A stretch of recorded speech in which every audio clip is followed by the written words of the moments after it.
To round out the talk for the first day, we have Knutson to speak about hybrid pipe dreams for lower upper varieties. Thanks so much for having me. It's quite the react to follow after the two talks today. I should say that the better thing I'm doing today is joined with Paul Zinn-Justin. Okay, so I'm going to start with just some formulae for some polynomials that are cool formulae, and it won't be clear why one would anybody write them down for, I don't know, 15 minutes maybe. But let's start off with those. So, so let's take the input. Okay. Some formulae. Okay, so the input is going to be, for the moment, a permutation in Sn. That might change a little bit later, but this is the thing to think about. And I'm going to define classic pipe dreams because there will be other pipe dreams coming. These are the classic ones from 1993, as introduced by Sarah and Natal Bergeron. So what they look like is they've got, traditionally they've got 1, 2, 3 up to n here, and pi of 1, pi of 2, down to pi of n here. Maybe I should do actually an example of not too large, about n equals 4. And they're supposed to, 4 apparently, okay. 3 dots for 3. So they're supposed to be connecting up the numbers here with the numbers there wherever they are being permuted. So this blue line for the 1, this 2 maybe makes it down to there. The 3 comes in here, and the 4, running out of colors, bounces around for a while before coming out there. Okay, and so the rules here are there's several kinds of tiles. So there's a crossing tile, this thing that for short I'm going to call a bump, where these elbows are bumping each other. And so these are in the northwest triangle. You only get there's only these kinds of tiles. Then along the diagonal, there's these J tiles. So that's on the diagonal. And then there's these blank tiles below. So what's kind of funny in the Bergeron Billy paper is they say, no, this should go on forever. This should be in the full quadrant, not just in this n by n square.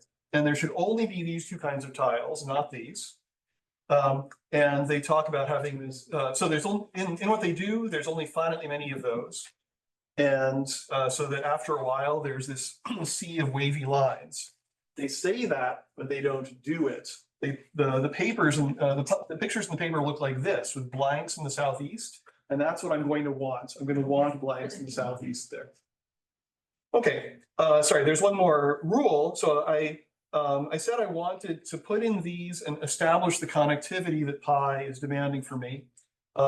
And there's a rule, no 2 pipes cross twice.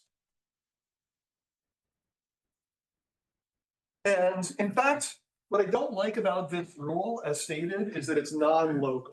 I would much rather have just in every square some local condition as to what pipes are allowed. And the way to arrange for that is to demand that whenever there's a crossing, the horizontal number is bigger than the vertical number. And then that will always like uncross that, or if you think that coming from here, that will always uncross your thing. So it'll lead you to a shorter permutation with fewer inversions, and it'll never recross them. So as long as you're willing to know in any square what colors your pipes are, so this one is colored 2 and this one's colored 1, 3. As long as you're willing to know those numbers, then you don't have to have this non-local rule. So that's generally how I'm going to think about it. All right, so those are the pipe dreams. It's not a formula yet. So let me call the classic pipe dream polynomial associated to pi.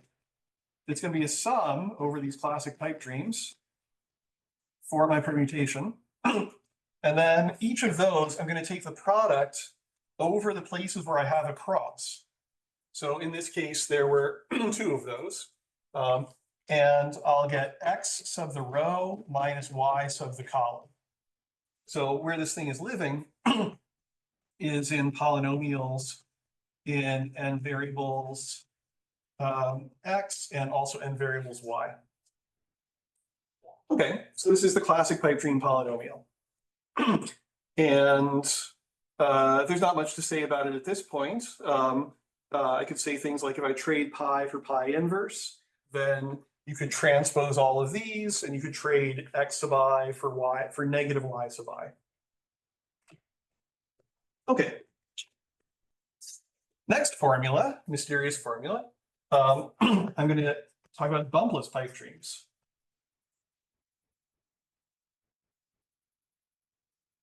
So these traditionally, these are from 1993.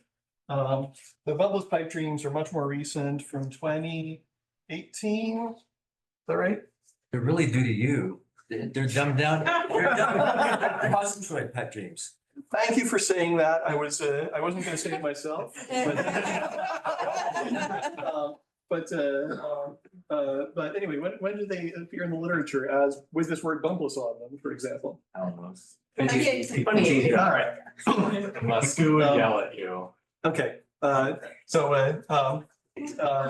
due in particular to Mark and Thomas Lamb and to Lee. So so what they do is it's rotated from this. So they'll have this 1 through n down here and pi of 1 through pi of n over here. And now they still have no 2 pipes crossed twice. So no crossing twice. But now there's all of these tiles. So there's these and these and those and those and those. And the one that I'm missing though is the bump. So this guy, I've read, excellent. So this one is disallowed. Okay.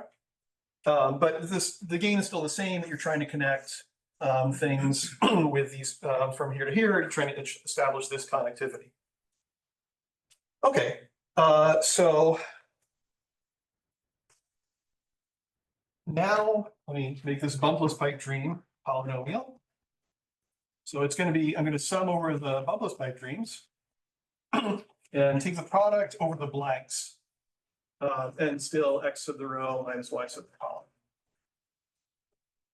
Okay, so what these are both formulae for is what are called double Schubert polynomials. And the main thing that's weird right now is that these are equal. So they give you really very different formulae for these. And so what does it mean that 2 formulae are different? So imagine I have some polyhedron and I want to compute its volume.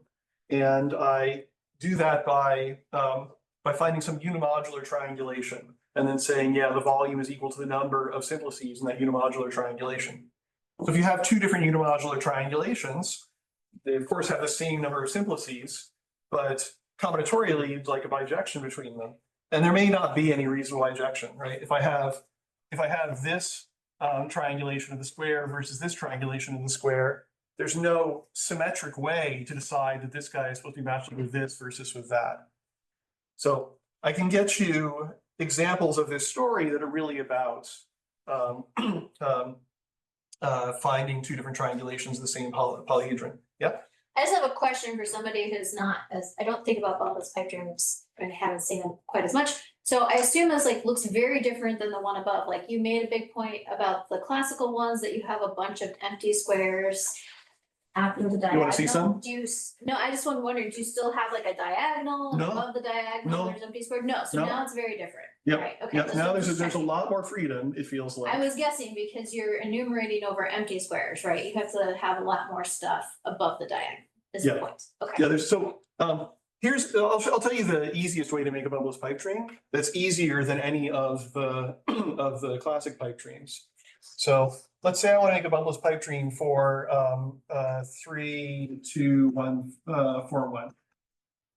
I will put dots in the columns 3, 2, 4, and 1.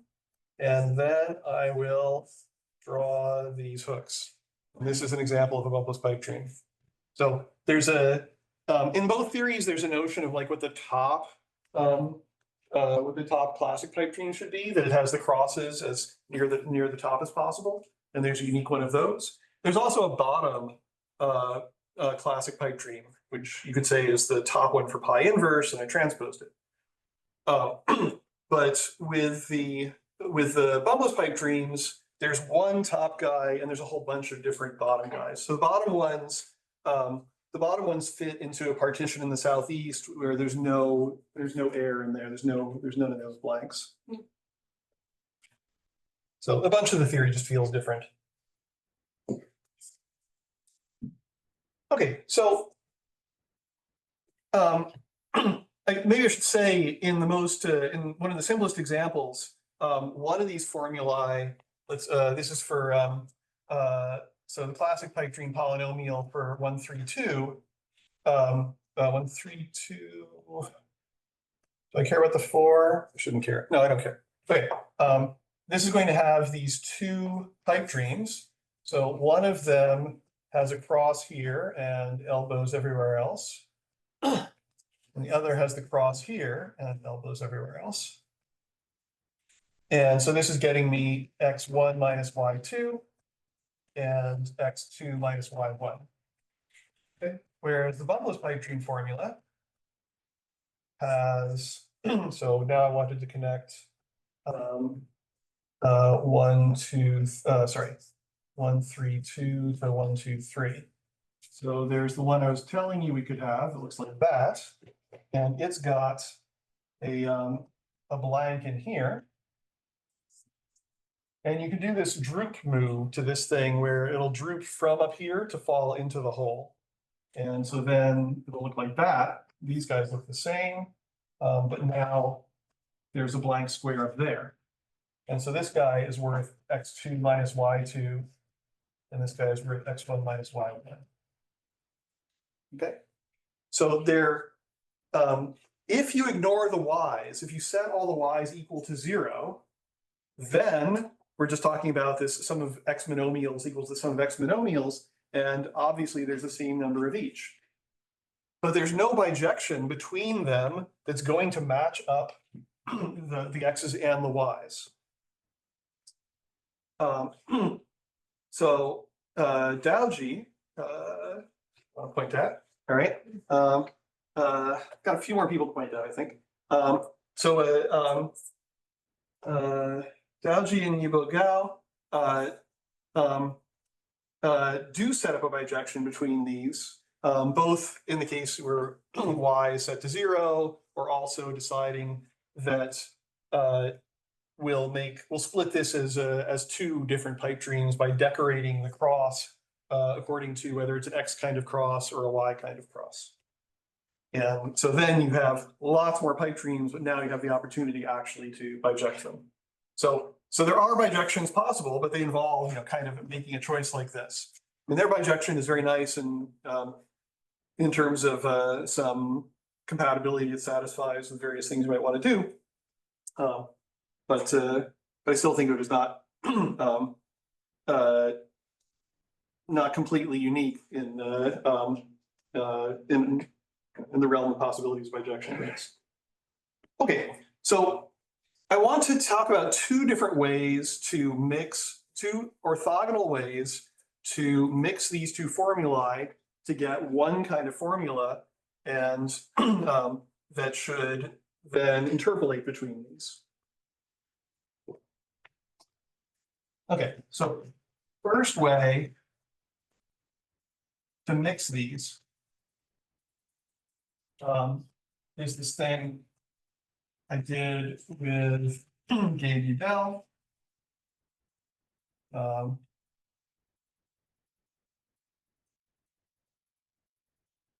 Who I can't point to because the room was full and you couldn't register.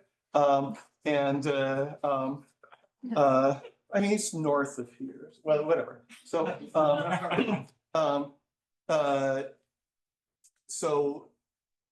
one thing that's a little bit weird here, but actually is really good, is it's going to require us to not have 1 through n across the top, but have pi inverse of 1 through pi inverse of n across the top. And I could go on a fairly long rant as to why it always should have been this way and just how much better this is. So catch me sometime if you want to hear that rant. But what we then do is we decide that some of the rows here are classic rows, and some of the rows are upside down bumpless rows. So I need the upside down is that I need all these numbers, these 1 through n's that have now become the pi inverse through pi of n. I need them all to be on the top, both for the classic case and for the bumpless case.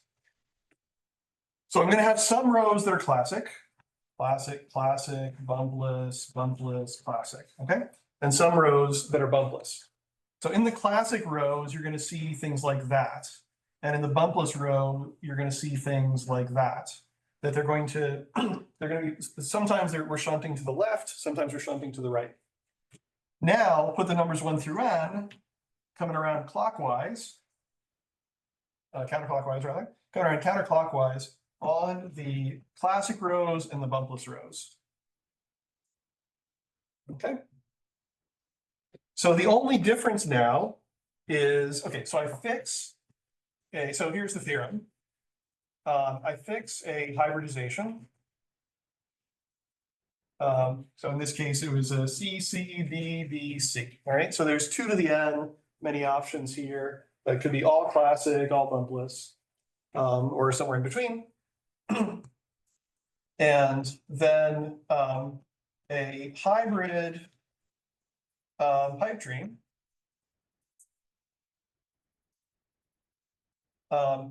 has no bumps in the upside down bumpless rows, okay, and has no horizontal crosses in the classic rows. Now that might seem stupid because the classic rows didn't have those horizontal pipes ever. But in the generalization, I'm going to need to allow all of these tiles in the classic rows, except that one. This one's disallowed. The bump is there, but not this one. Okay, and then I'm going to make this hybrid pipe dream formula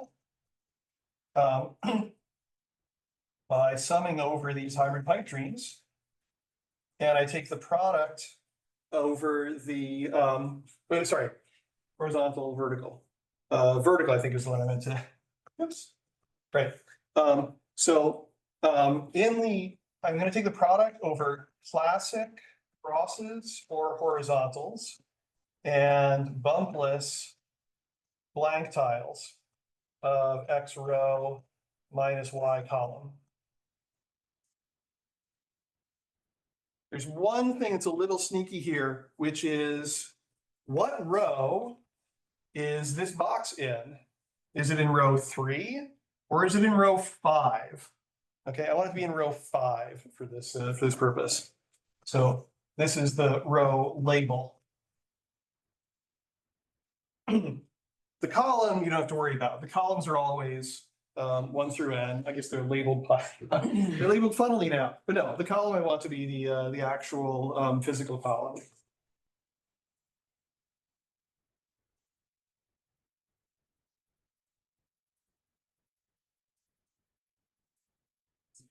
Okay, so far this theorem no verb. I define these HPD polynomials, and the theorem is then this is equal to the double Schubert polynomial. Regardless of the hybridization. So if the hybridization is all classic, then it's recovering the 1993 formula for double Schuberts. If it's well, their papers for Schuberts, they have a less compact formula for double Schuberts. Anyway, the pipe dream formula for double Schuberts, and when it's all bumpless, it's recovering this one. But one thing that we do in our paper is say how to change the hybridization a little bit at a time. So there's two ways you could imagine changing it. One is you could take the bottom row and switch it from classic to bumpless. That's really easy. That's the easy part. Then there's, I'd like to switch a classic row with a bumpless row. And that takes a lot more bijecting. So that's what we do to show that in some sense, these formulae are all equivalent to one another. So you're saying that if all the rows are classic, then you don't use those extra tiles? Correct. Yeah, yeah. So I allow you to use them and somehow you won't. Yeah. When you say recover, do you mean that this doesn't rely on either of the previous two results? It's a new argument, or is it start from there and then you can get from one to the other by your bijecting? The bijecting lets us show that these are all equivalent. So it's not really a new proof that this formula. I mean, I haven't given you a definition of double Schubert in this talk, other than there's two things that are equal to each other, right? If you want to define it as the class of matrix Schubert variety or something, then the proof that this is going to represent that class will come down to degeneration arguments that match what was already happening in those cases. Yeah. You're still requiring that no pipes cross twice? Yeah. Yeah, which again, I would rather do by a local argument, by limiting what my tiles look like with numbers on them. Okay, so this is from 22, I think, 23. So it's this isn't so much the stuff. Okay, so the other way to mix them is I'm going to define a generic pipe dream polynomial. So these are generic pipe dreams. Well, first I guess I'm going to define the generic pipe dreams, and then I'll define the generic pipe dream polynomials. So these are going to have 1 through n over here, and pi inverse of 1 through pi inverse of n over there. And now all tiles and pipes may recross. So that's the sense in which it's generic. You know, it's a free for all. I'll show you some examples, like for pi equals 1, 2, there's this one. So this is so I've got 1, 2 connecting to 1, 2. So this one happens to be a classic pipe dream. But there's also 1, 2, 1, 2 connecting like that. And so this one is a 180-degree rotation of a bumpless pipe dream. But once you get to larger examples, you can get generic pipe dreams that are neither of those things. So some of them will be classic, some will be rotated bumpless, and some will be neither. Okay. So you know what's coming. I'm going to define a GPD polynomial, and it's going to be a sum over the GPDs. And then it's going to be a product, but it'll be a product over all tiles of various options. So there will be an A plus xi minus yj. So this thing eventually is going to live inside a polynomial ring with my x's and my y's like before, but 2 new variables, a and b. So I'm going to do this whenever I have crossing, including the cases where I'm crossing an invisible pipe, is how to think about that. Or B minus xi plus yj, and that's when I have a blank. Or A plus B, and that's when I have an elbow or another elbow or two elbows above. Okay, and you should think of this A plus B as the sum of those two. So one thing that's kind of funny about this is that its degree is always the same independent of pi. The degree is n squared. So that's not like the degrees of these polynomials, where the number of crosses was because things had to cross a certain number of times to achieve pi, but not more than that. Here, the degree of this was the length of pi, the number of inversions in the permutation pi. But here it's always n squared.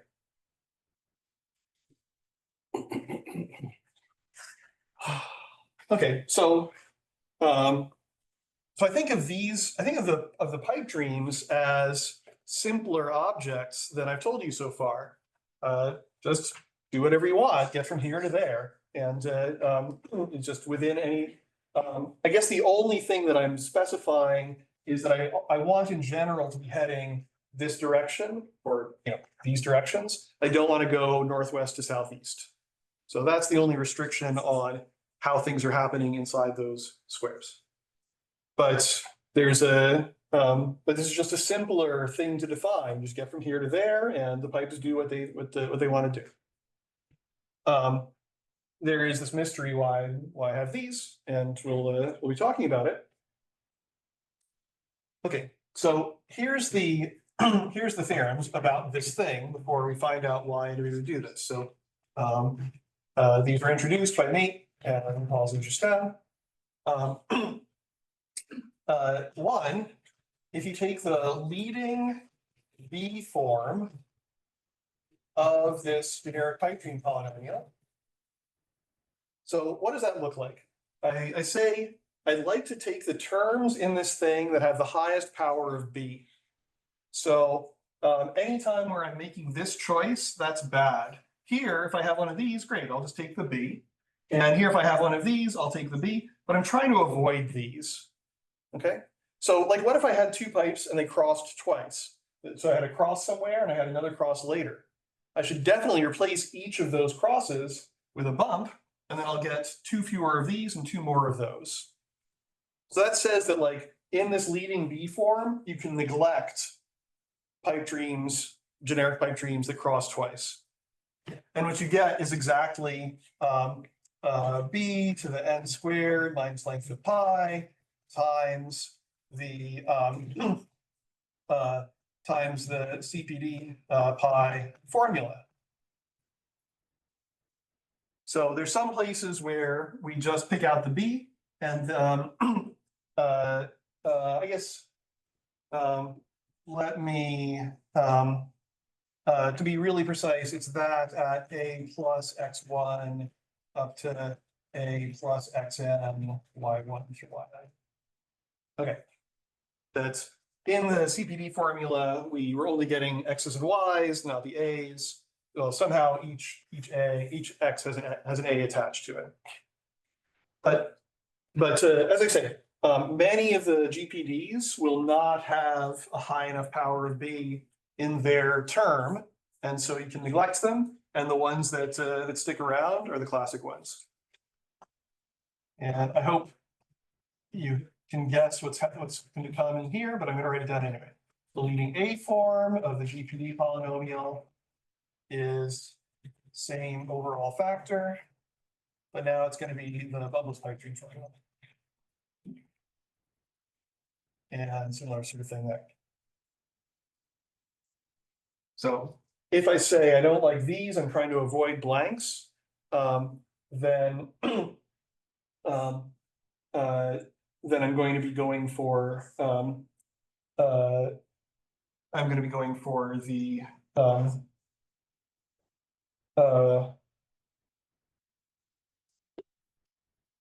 yeah, so basically whenever there's a bump, you can find that there's a corresponding blank, and you don't want either of those, and you end up saying, I want to bumpless.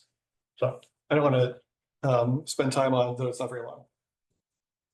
So this is a different, Is the evaluation at B plus Y times there? Or- yeah, that sort of thing. So there's again, you have to, you don't do this X and Y, that you bring the B's attached to either the X's or the Y's, it doesn't matter. And the sign is reversed. You have to reverse the sign too.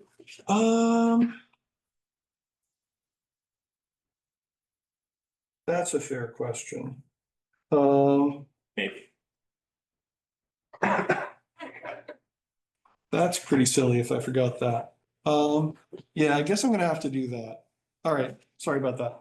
So that'll be a minus 1 to the length of pi, I guess.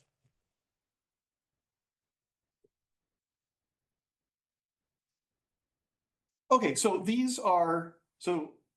both of these theorems, so what do these have in common other than my name's on them? So what these theorems have in common, of course, is that they're somehow interpolating the classic and the bumpless story, but they're doing so in an independent way. And so I now want to put these together.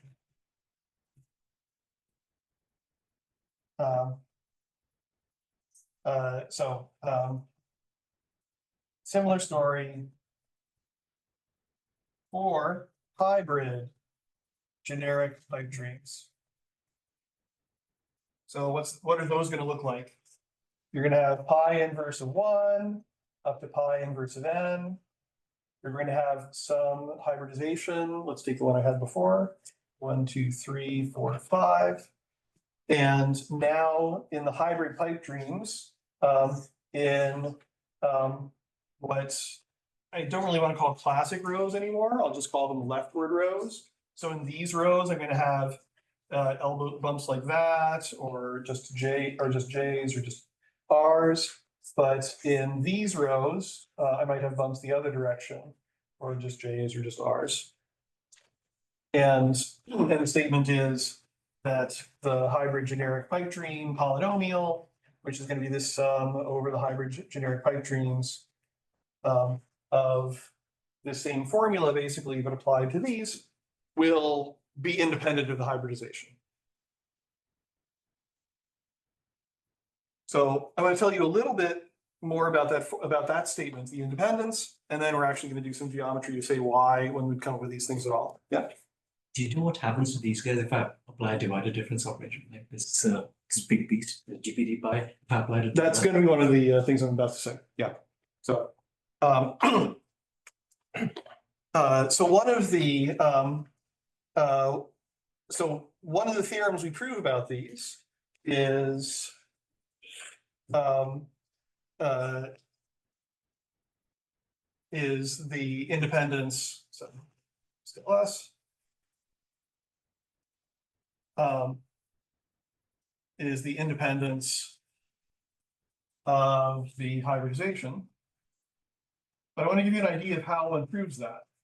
So the proof is introduce more tiles, but they're going to be shaped like this, and they might have crossings like that, or like this, or like that. Okay. And weights. And the weights, I don't remember and didn't write down because they're not, I don't think they're that compelling, but they're going to be things like a plus b and 1 and xi minus yj, etc. And so we introduce these, and so that's one step. And then we prove that if you think about combining one of these, and I'm going to draw this guy. I'm going to draw these guys with an arrow pointing to the right to remember that they're a certain kind of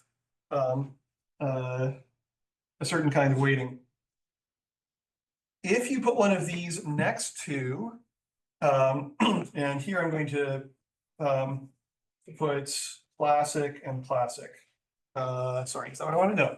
I want to, how do I guess I really need to call them leftward and rightward, because again, that these are swinging to the left and these are swinging to the right.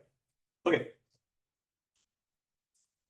So what I have here, these are leftward GPD tiles. These are rightward GPD tiles. And these are the new tiles. And what this picture is supposed to indicate is if I specify the boundaries, then there's going to be some finite number of ways of filling in those boundaries. So those boundaries are like the colors I had at the very beginning, these numbers 1 through n. With specified boundaries, there's going to be a finite number of ways of filling this thing in. Each one of those ways, you take the product over the tiles you used of these weights or those weights. And when you're done, you get some polynomial that depends on the 6 labels around here. And the theorem is that it's the same as if you break this guy up this way instead. So I've got the same 6 boundaries. So for all A, B, C, D, E, F in the numbers 1 through n, the total of the ways to fill this in, the product of those 3 linear functions, is the same as the total of the ways to fill this in, the product of those 3 linear functions. So this is called a Yang-Baxter equation.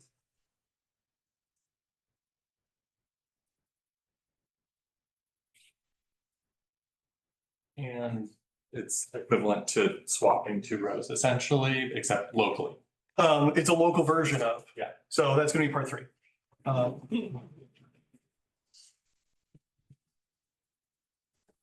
So yeah, what you can do with that is you say, I'd like to think about the GPDs where I have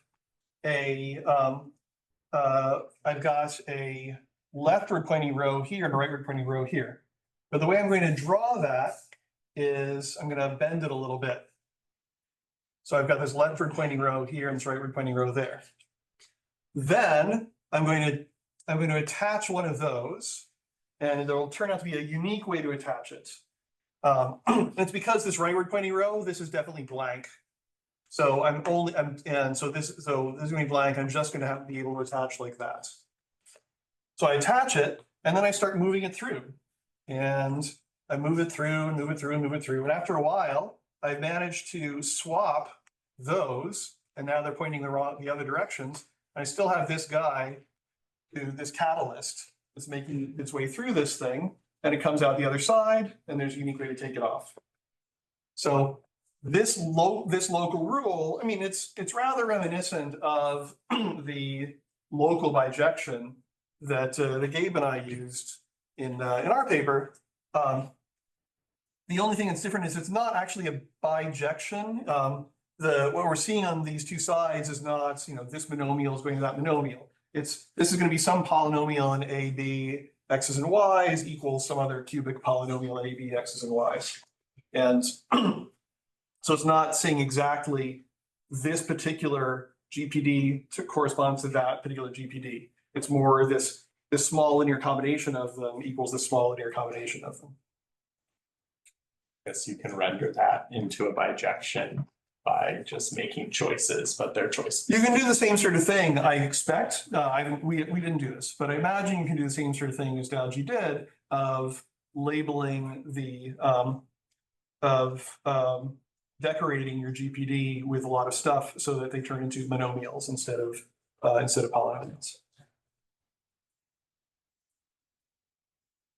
Okay, so anyway, you do this and it gets you the independence. So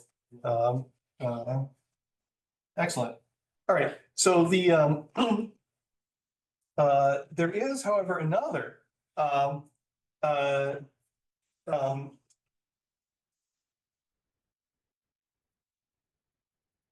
there's another choice of diamonds to stick on the side.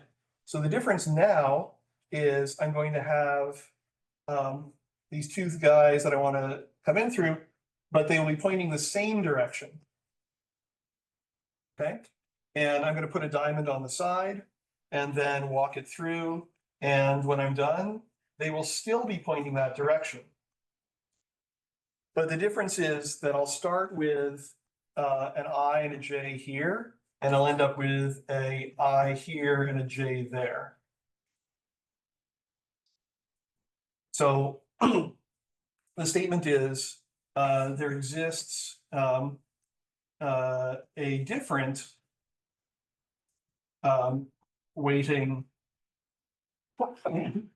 of these guys, so the blank one and this one and cross and all those, that gets you the same Yang-Baxter looking equation, except now instead of mixing a leftward pointing row and a rightward pointing row, it's mixing a leftward pointing row with a leftward pointing row. So the difference is what happens to the boundary conditions. So if I think about swapping the second and third physical rows here, it'll go from being 2 blank and blank 5 to blank 2 and 5 blank.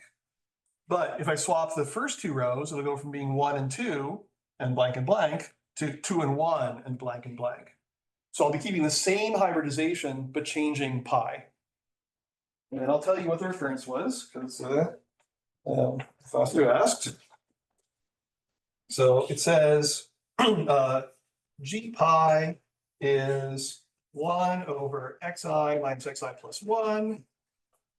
So implying there exists this different weighting that implies G pi is this times a plus b G pi ri. So this is the switching the I and I plus 1. Minus a plus b plus x I minus xi plus 1 times ri applied to G pi ri. There. Okay. So G's or are they corrected on S Schubert? these are these hybrid. These are G's here for generic. So these are not. This is not a recurrence on double Schuberts. Nor is it Grothendieck's. Yeah. Sorry. So G here. So G is for generic, not for Grothendieck. And then when you're writing RI, that's like a normal simple transposition. Yeah. And yes, if you look at the highest B term, this becomes a divided difference. Yeah, I think so. Okay. That's great. All right. So that took longer than I expected. But I'll tell you what the relevant varieties are that that are producing these, and then a little bit about how one degenerates them to get the formula. So definition, and this is me from 06, I think. The lower upper scheme, E is pairs of matrices. Let's stick with square because I'm running out of time. Pairs of matrices such that XY is lower triangular and YX is upper triangular. And I ran into these equations when I was thinking about trying to prove that the commuting scheme is reduced. I failed, but I met this interesting scheme. So some theorems about it are that it's a reduced complete intersection. So that's nice. And it's the union of components indexed by the permutations. And one way you can get a hold of this component, well, before I do that, let me point out that there's an action of B minus cross B plus. So this is lower triangular matrices and upper triangular matrices. There's an action of this group on this scheme, and this is connected, so therefore we'll act on each component, that takes a lower triangular matrix and upper triangular matrix and applied to X and Y, multiplies the X on left and right, and multiplies the Y on right and left. And observe that if I like multiply these two together, then I'm conjugating by B. And so XY was lower triangular, and I'm conjugating by lower triangular, so it's still lower triangular. So that's why this group is acting. Where I got a hold of this was thinking about on the commuting scheme, there's this action of GLN, and I degenerated the equations of the commuting scheme to something close to these equations, and the GLN action degenerated to an action of this solvable group. And there's multiple lies there, like the dimension of this is larger than the dimension of GLN. My paper is short, so you can find 3 statements. Okay, so the main theorem is going to be that if I can consider the class of this guy as an element in T times C cross times C cross equivariant cohomology of n by n matrices squared. So on n by n matrices, I'm going to think about this T cross T action that was part of the, takes the action I just told you here, but specialized to B and C are diagonal. So that's going to be how T cross T acts. And then these two C crosses, one of them will scale X and the other will scale Y.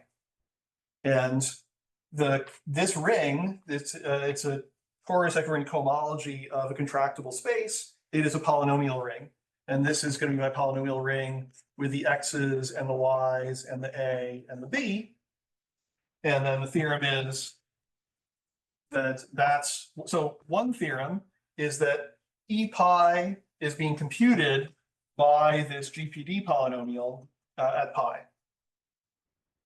Now, there's an obvious lie here, which is the degree of this was n squared, or twice, cohomological degree twice n squared, right? The Chow degree n squared.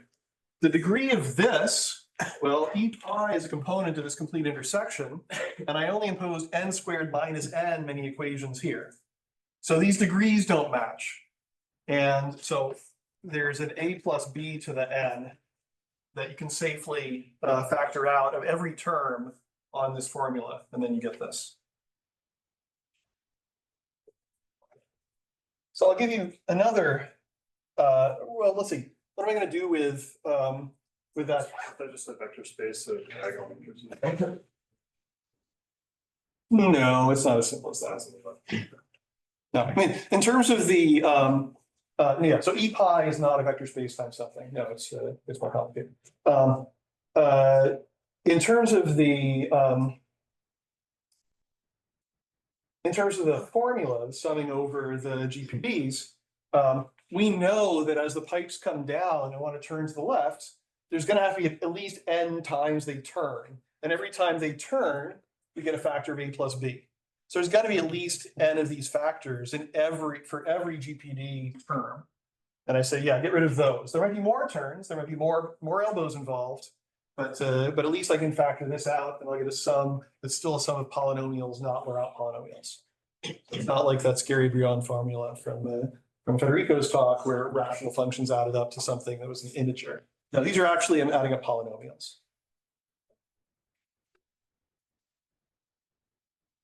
So I'll give you another geometric thing that these polynomials are computing, and then we'll talk about where the formula comes from geometrically. So, so the other thing we prove about these, let's take pi and consider b minus, well, okay. Consider B minus times B plus, so lower triangular matrices, upper triangular matrices. And I'm thinking about this living inside n by n matrices. And I'm not taking the closure. So what is of course really interesting is to take the closure, and Bill gave equations for for that closure in 1992. But I'm going to take it, not taking the closure. I'm going to compute the Chern-Schwarz-McPherson class of that thing. And that's now going to live. So again, there was this T cross T action on here. And there was also this dilation action. So Chern-Schwarz-McPherson classes, as traditionally written, are inhomogeneous homology classes.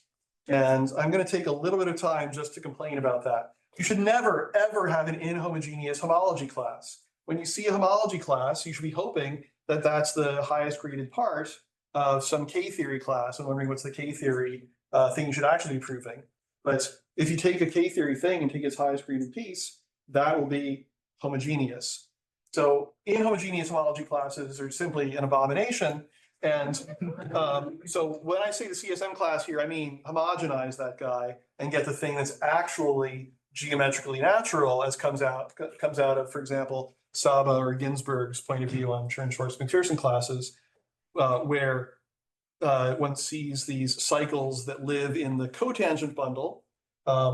And so you might say secretly, I'm going to be talking about something in the cotangent bundle of matrices.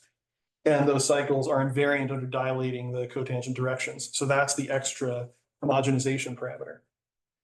With that in mind, this guy should live in polynomials in the x's and the y's, and this guy, but there should also be this other parameter for scaling the, so you could say this, you could think of this as the homogenizing parameter for the CSM class. And the theorem is, yeah, that's exactly the GPD polynomial.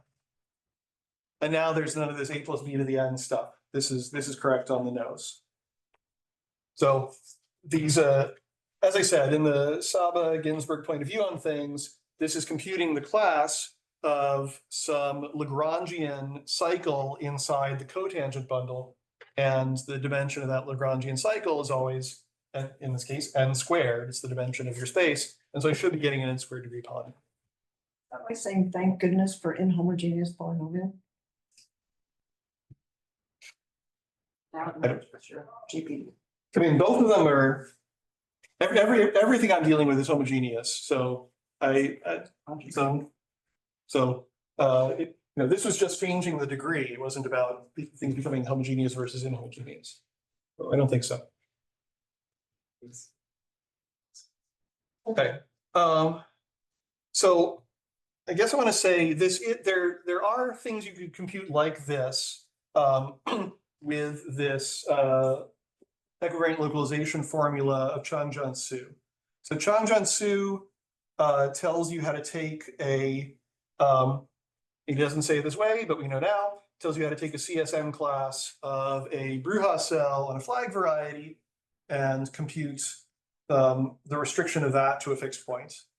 And he gets a sum over subwords of a reduced word that have the correct product. They don't have to be reduced subwords. They're arbitrary subwords, but they have the correct product. It's very much like these pipe dreams, not these, but the generic pipe dreams that are allowed to cross multiple times, which is to say that they're thinking about crossing and uncrossing. It's like dealing with a not necessarily reduced subword. And that's how we prove this formula. We have to sum up a whole bunch of Chang-Jian-Su formulae. So his individual formulae are not about this calculation because this isn't one of the Kazhdan-Lustig cells that he meets. This is a union of them. And I think I should not get into more detail there. Okay, so 5 minutes to say where the terms in the formula come from.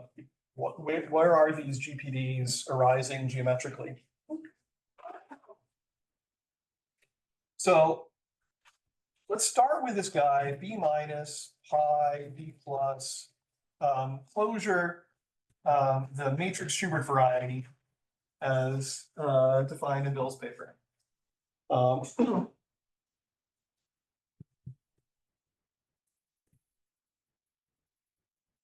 And to be clear, matrix here means matrix analog of, it's not that certain Schubert varieties are matrix Schubert varieties. This isn't a subclass of Schubert varieties. It's an analog of Schubert varieties. Okay. So this guy, you could think about trying to do various Grobner degenerations to this thing. And it's so it's some space of matrices. And so you can imagine maybe I'm going to nibble away from one of these four corners. And so there's four choices about which corner you'd like to come in on.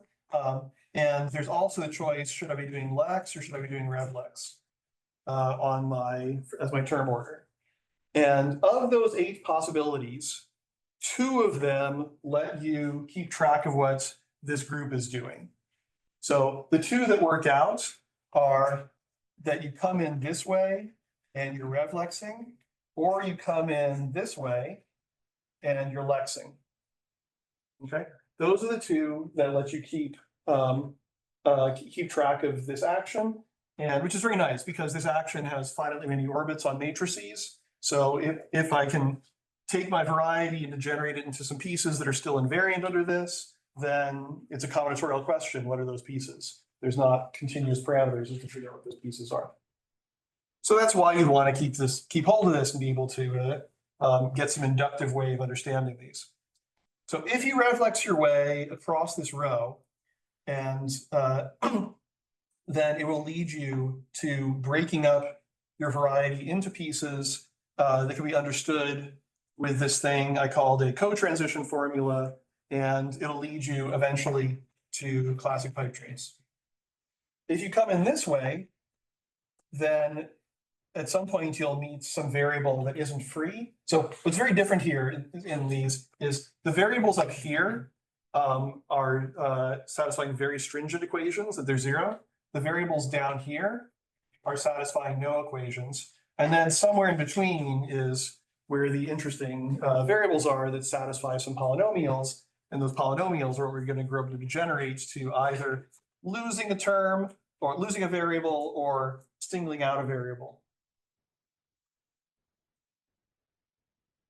So if you come in this way, you'll be going through these dumb variables that are already 0 until you finally meet some variables that satisfy some equation, and then you'll be revlexing that equation. Coming in here, you'll be going past these dumb variables that satisfy no equations until you meet some interesting one. And when you lex that variable, it'll you can understand that degeneration using the transition formula, and that will lead to bumpless pipe dreams. So I want to do that, but I want to do this story to epi. And the way I'm going to do it is I'm going to revlex in here while this is in my X matrix, while I'm lexing in here. So as I scale this coordinate up by some factor z, and z is going to infinity, I'm going to be scaling this coordinate down by the same factor z inverse now. So this one's going up while that one's going down. Those are the sorts of degenerations that I'm going to do. And I got 1 minute to tell you what these sort of equations that I'm going to get look like. So what sort of equations might you imagine would be invariant under this scaling one while anti-scaling the other? There's going to be equations that say something like xij is 0. That's invariant. Or maybe yij is 0. But there's also ones where I take xij and I multiply by yji. And this thing, so as I'm scaling this guy and I'm anti-scaling this transposed guy, this thing is invariant. So I might have things that are like sums of these.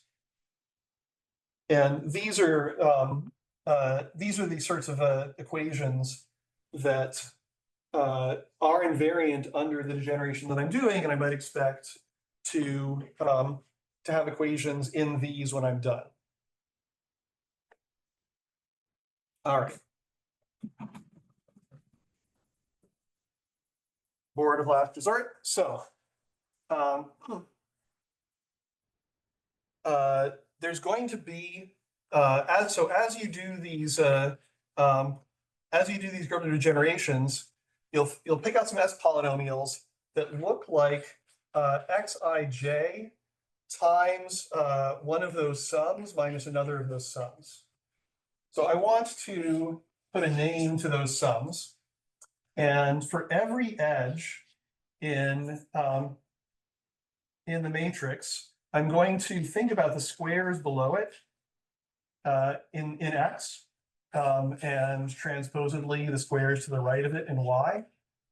And I'm going to define phi, the flux through that edge, to be the sum over xij, yji, where these guys are those matrix entries. So that's the sum I'm doing. I'm summing down this column and getting this thing I'm going to call the flux variable on matrix space.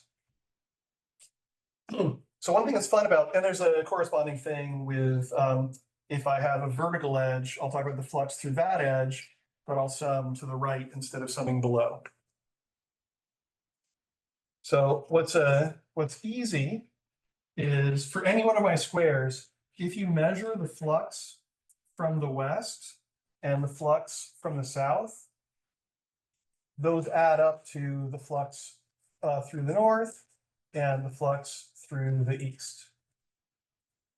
So this is just a trivial observation once you've defined these quadratic formulae on matrix space. And I'm going to get equations of the form variable times phi north minus phi west. So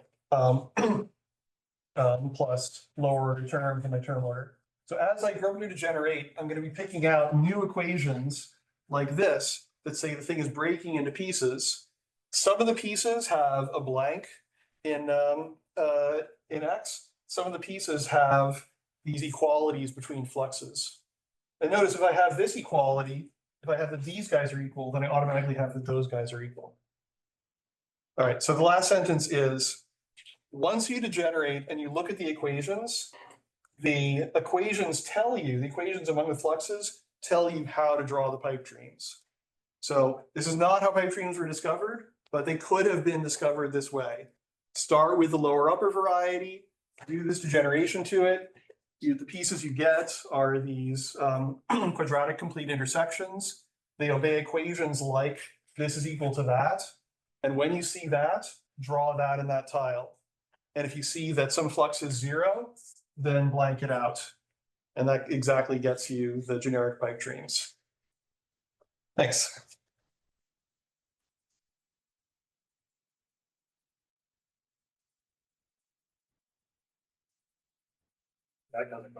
For this last part, I think I don't quite see, do you get all configuration? Like which generic pipe dreams are you getting? The original ones? Just the all left sweeping. Just the classical ones, basically. Yeah, just the left sweeping.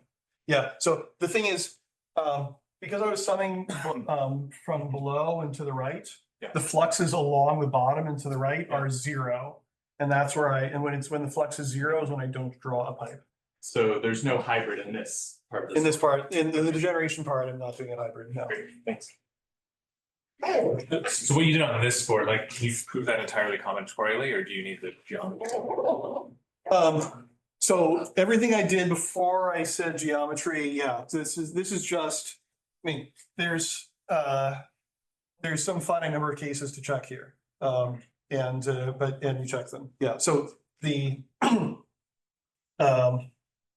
I would say that where those weights and such are coming from, we didn't get that from the geometry.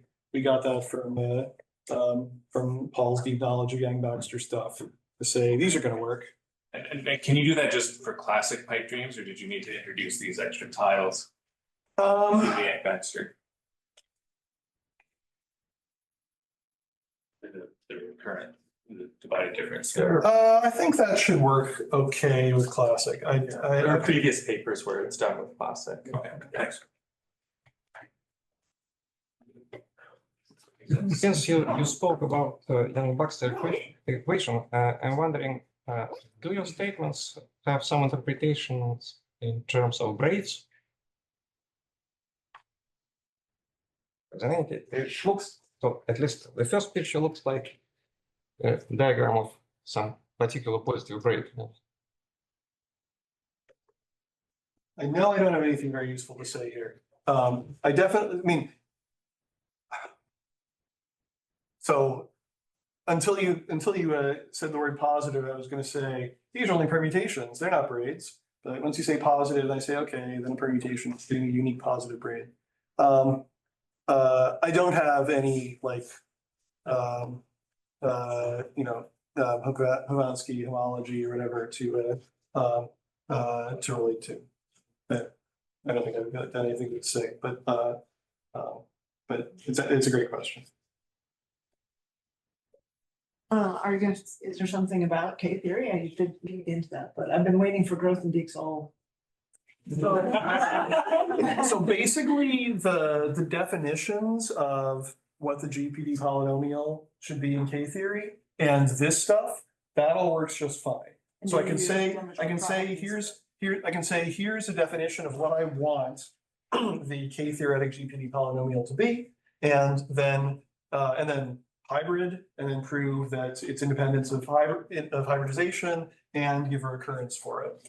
But we don't have a proof that that thing is the class of E pi, the variety of E pi, the K class of that. We expect so. But you don't have to worry about the Demeter product. Right? You're just letting your strings. Well, there is a formula for Grothendieck polynomials as a sum over reduced pipe dreams. It's just, and so this is more like that.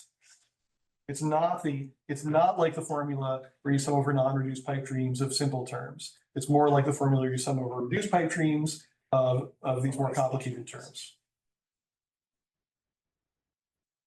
So this lower upper scheme has an aspect of it that I really like, which is like, the B minus action is because lower triangulars are invariant under B minus and upper triangulars are invariant under B. What if you replace lower triangular matrices with like another B minus invariant subspace and upper triangular matrices with another B invariant subspace? You get something interesting that whose class might have some.